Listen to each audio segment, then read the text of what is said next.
Hey everyone, I just wanted to show off some of the cooler aspects of the Guild Wars 2 beta. Just going to show off some crafting stuff really quick and then we'll get into the actual gameplay. To craft, you just go up to one of these crafting stations, depending on what profession you have. There's one unique to each. And you throw in your materials into the forge or whatever it is. As you're throwing them in, it'll tell you whether or not there's a available recipe that you do not already know. In this case there is right here, so you click the craft button and it'll teach you the recipe. The recipe will be added to your list and you can just click it like you would on any other MMO and craft one that way if you have the mats in your inventory.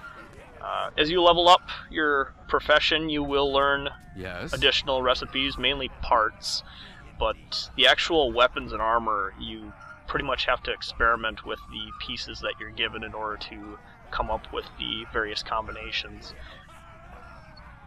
Different weapons have different power levels, but they also have different minimum levels in order to equip, so you have to keep an eye on that when you're crafting, because otherwise you're crafting stuff you won't be able to use for a really long time. On the world map, you can teleport to any waypoint that you've already been to for a small amount of money. The further away it is, the more money it costs usually, unless you're inside of a major city, then all the waypoints within the city itself are free. The area I'm teleporting to here is an area that usually has a lot of events. In this particular case, we have to gather grapes from a vineyard, but I don't spend too much time doing that. I just kill stuff that's around the vineyard, trying to kill the people that are collecting the grapes. It's more interesting that way, and I still end up getting credits, so whatever.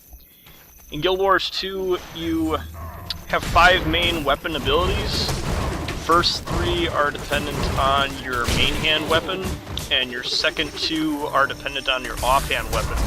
If you have a two-handed weapon, then all 5 are dependent on the weapon itself. In this case here, I have 2 pistols.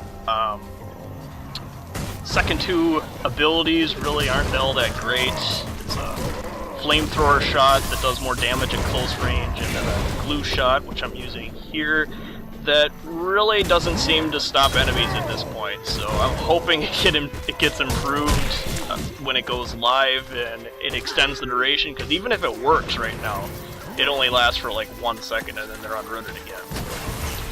It seems kind of pointless to me. One of the better things I like though is these rifle turrets that I'm putting down.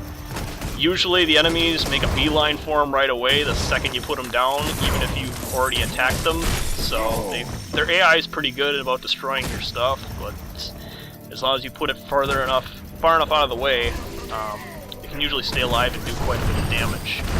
You can also overload your turrets to do an extra amount of damage for a short amount of time. So I did that to take care of these 2 here. And you can also self-destruct them, which is nice if they're low on health and you know they're not going to be much use anymore. You just blow them up and take out any enemies nearby. In this case here, I was trying to pick up the grapes, but this guy interrupted me, so I was like, oh, okay, I'll kill you and I'll pick up the grapes. If you pick up the quest item, you bring it into the quest giver. You get some credit towards your quest in the upper right hand corner. It'll show your contribution there as well, so that you know how much you've contributed, and if there's a minimum amount, you know, to get a medal for the quest, you can aim for that amount. In this case here, this player is almost dead, but I ended up killing the enemy that was attacking them. If you're nearly dead, you will be relatively defenseless on the ground, but if you kill or somebody else kills the enemy that you're targeting, then you will come back to life and have a very small amount of health and be able to run around and stuff again. So it's a pretty nice little feature. Gives you something different instead of just dying and run out of life. In this case here, I put on the grenade kit to change my weapon action bars. I don't use grenades very often because you always have to target the ground and enemies tend to move out of them before you launch them, but they do have their uses, especially when there's a lot of enemies clustered together that could get hit by the area of effect. But I don't really care for them that much. Refreshing. I also put down a healing turret here. This heals enemies, heals allies nearby, and can also be overloaded like the rifle turret could to provide a burst of healing and increased health regeneration to enemies nearby, but again, enemies tend to make a beeline for them. So. You can also self-destruct those, which is nice if there's no more healing to be done or there's an enemy beating on it and it's low on health. At this point here, I switched to my rifle, which is my favorite weapon. It has a lot of recoil to some of its shots, but it does a lot of damage and has a lot of kiting ability to it. Very odd thing about this gun, though, is that a majority of its damage is highest when it's at close range. Like, it only has one ability that is best at range, and it's just a snare that keeps the enemy in place. All the other abilities do more damage if you're in close proximity, especially that blast ability right there. Certain abilities don't even work if you're at range, like the blast shot that knocks me over. But that's one of my favorites, because it also sends the enemy flying, as we were about to see here.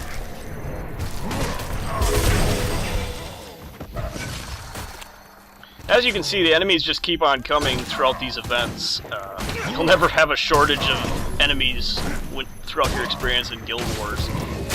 Constantly, you're getting waylaid by respawns or event mobs, or as you're on your way to another quest objective, you get another quest objective that shows up on your map, and there's just always something for you to kill and do in this game, which is pretty fun.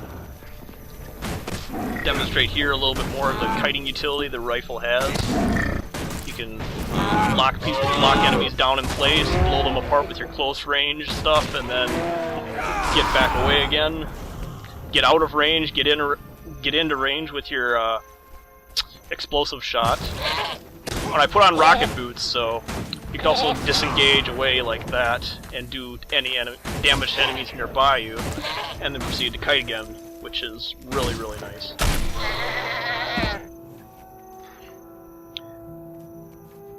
At this point, enough people have gathered grapes to finish the event, so the rewards were distributed.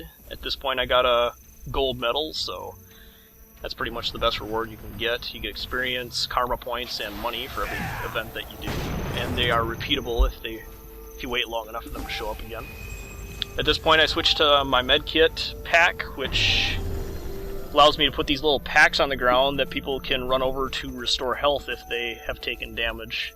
But when I switch to this, as you can see, my weapon bars have been replaced with these medkit options, so I'm not actually able to attack. So you don't see me using that too often. You can change out other abilities. You can have one healing ability at a time and 3 utility abilities.